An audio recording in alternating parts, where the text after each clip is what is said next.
Nestled in the new House tax bill is a provision that doesn't have a big if any impact on federal revenues, raise or lower anyone's tax rates, or really change much of anything, at least in the short run. Yet it represents a major political payoff by Donald Trump and the Republican Party to a very important electoral constituency: conservative evangelical clergy.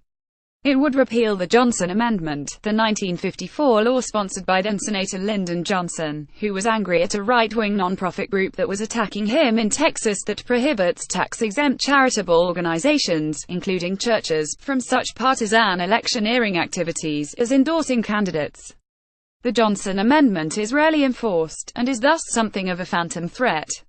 Indeed, once a year since 2008, conservative ministers have held a Pulpit Freedom Sunday on which they address blatantly political topics in order to defy the Johnson Amendment, without consequence. But the law has gotten all tangled up in conservative evangelical paranoia about religious liberty being under attack from secular socialist political enemies. And so Donald Trump made repealing it one of his principal campaign promises to Christian right activists.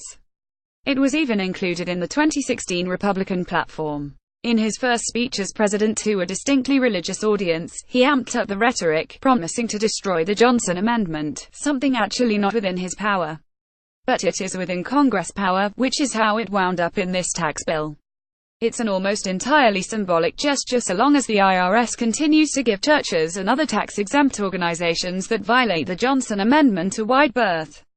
It could, however, have a significant impact on campaign finance practices down the road, if political donors figure out they can get a tax deduction for contributing to churches that intend to spend the money on particular parties or candidates. Last year Emma Green predicted conservative evangelical churches could wind up becoming the new super PACs if the Johnson Amendment was repealed.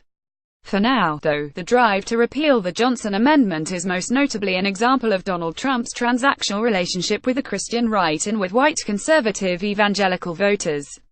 He doesn't much bother to even pretend to share their religiosity, but he does make them very specific political promises, notably turning over his entire judicial vetting process to hardcore conservatives guaranteed to produce nominees like Neil Gorsuch who are reliably aligned with Christian right views on hot-button constitutional issues, and keeps them.